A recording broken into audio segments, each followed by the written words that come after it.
इस दुनिया के आगाज से ही हम इंसानों के लिए रात के वक्त रोशनी का सबसे बड़ा जरिया चांद ही है। इसी वजह से ये सबकी तवज्जो का मरकज रहा है। तकरीबन 50 साल पहले जब रूस ने पहला इंसान जमीन के गिर्द मदार में भेजा तो अमेरिका और रूस के दरमियान बाकायदा खलाई मुकाबला शुरू हो गया। मगर अमेरिका का चांद पर जाने का दावा, चांद की मिट्टी को जमीन पर ले आने का दावा, क्या ये वाकई हकीकत है या बस एक अफसाना? और चांद पर जाने के मुतल्लक कुरान में क्या आया है, इस वीडियो में आपको ये सब जानने को मिलेगा, इसलिए वीडियो एंड तक देखिएगा। दोस्तों, फैक्ट्स एंड अफेयर्स में खुशामदीद। अमरीकी खलाई अदारे नासा ने जब एक इंसान को चांद पर भेजने का ऐलान किया तो ऐलान करने के फौरन बाद ही उन्होंने किसी इंसान को चांद पर नहीं भेजा, बल्कि नासा ने पहले बहुत सी स्पेस व्हीकल्स यानी खलाई गाड़ियों को स्पेस में भेजा और इस खलाई मंसूबे को अपोलो मिशन का नाम दिया गया। चूँकि चांद जमीन से तकरीबन 3 लाख किलोमीटर दूर है और इंसानी तारीख में इतना ज्यादा फासला पहले कभी तय नहीं किया गया था, इसलिए अपोलो मिशन में 12 स्पेस व्हीकल्स को एक एक करके चांद की तरफ भेजा गया। उन 12 व्हीकल्स में से कुछ तो जमीन का चक्कर लगाकर वापस आ गए, मगर कुछ व्हीकल्स को चांद की तरफ रवाना कर दिया गया। चांद की तरफ जाने वाली खलाई गाड़ियों में से एक का नाम अपोलो 3 था, जिसमें 3 एस्ट्रोनॉट्स मौजूद थे।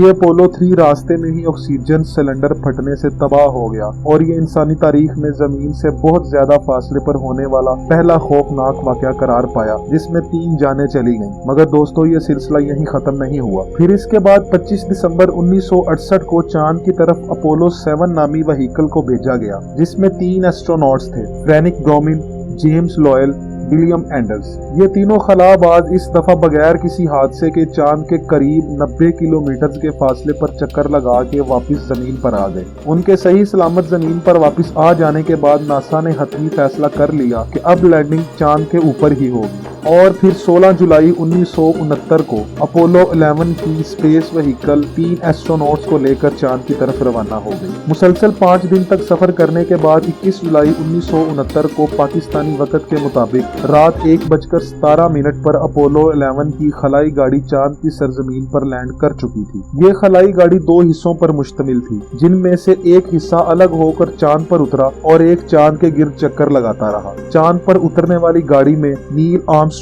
और बज़ एल्ड्रिन मौजूद थे, जबकि माइकल कॉल्म पायलट गाड़ी में रहे और चांद का चक्कर लगाते रहे। लैंडिंग के 6 घंटे बाद नील आर्मस्ट्रांग चांद पर उतरे और उन्होंने चांद पर कदम रखने वाले पहले शख्स का टाइटल अपने नाम किया। जमीन पर मौजूद 50 करोड़ इंसानों ने ये मंजर टेलीविजन पर बराह रास्त देखा। मगर अपोलो 11 के बाद मजीद 5 खलाई गाड़ियां भी चांद पर भेजी गईं और आज तक 12 एस्ट्रोनॉट्स चांद पर चहलकदमी कर चुके हैं।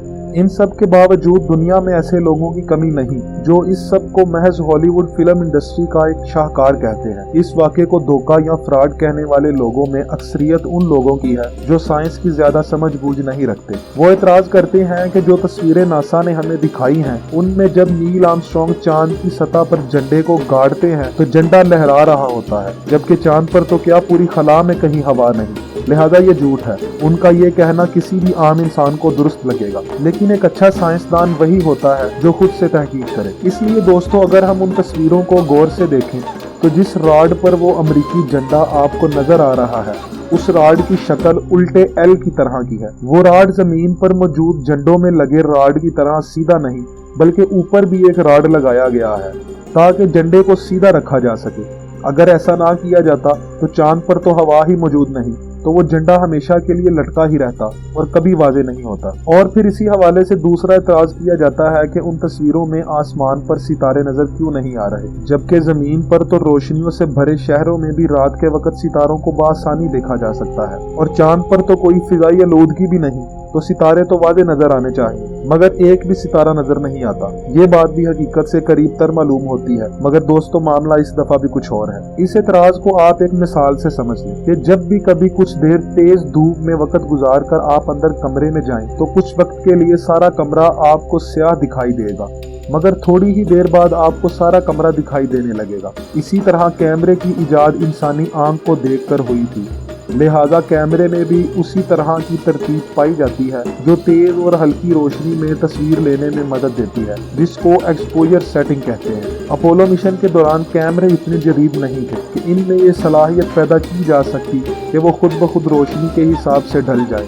लिहाजा अपोलो मिशन के लिए कैमरे की सेटिंग जमीन से ही करके भेजी गई थी और उनकी तरतीब इस अंदाज से रखी गई कि वो चांद की रोशन सतह को और एस्ट्रोनॉट्स को सही तरह से रिकॉर्ड कर ले। इसी तरतीब की वजह से कैमरा सितारों की मध्यम रोशनी को कैप्चर नहीं कर सका, जिसकी वजह से हमें एक भी सितारा नजर नहीं आया। फिर इसके साथ ये सवाल उठा दिया जाता है, अगर नासा चांद पर गया था तो फिर उन्होंने उसके बाद दोबारा चांद पर इंसान को भेजने की कोशिश क्यों नहीं की?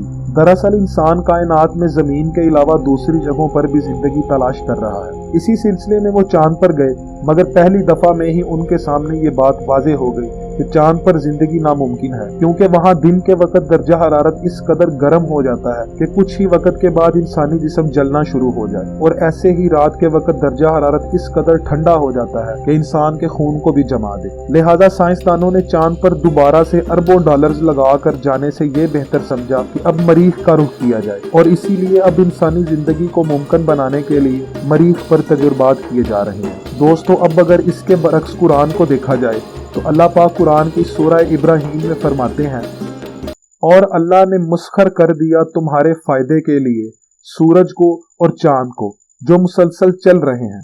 इस आयत में लफ्ज मुस्खर का एक मतलब तो ये है कि आप उसकी रोशनी और गर्मी से मुस्तफीद हों, लेकिन इसमें भी कोई हर्ज नहीं कि आप वहां तक पहुंच नहीं सकते और वहां पर कदम रखकर उससे फायदा हासिल नहीं कर सकते, जैसा कि हम इस जमीन पर रहकर जमीन से फायदा हासिल करते हैं।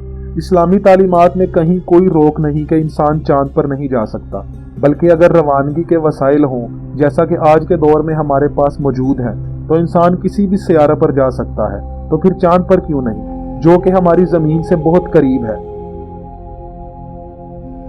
दोस्तों, उम्मीद करता हूं कि आज की इस वीडियो से आपके काफी कॉन्सेप्ट्स क्लियर हो गए होंगे और आपको इस वीडियो में कुछ नया जानने को मिला होगा। अगर ये वीडियो आपको पसंद आया तो इसे लाइक करें, शेयर करें और इस चैनल को सब्सक्राइब कर लें। अब आपसे एक नई वीडियो में मुलाकात होगी। अपना ख्याल रखें। अल्लाह हाफिज।